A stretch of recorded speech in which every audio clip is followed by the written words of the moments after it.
புதுசு வரலாறு பெருசு என்ன மானுட குலமோ நீங்க புகழ தொட்டது கிடையாது சாயிர பொழுதும் மேல் மார்புல இருக்கும் எந்த எதிரியும் வாழும்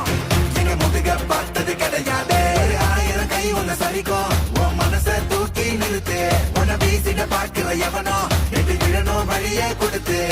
எல்லாமே கொடுத்து ஒசத்துற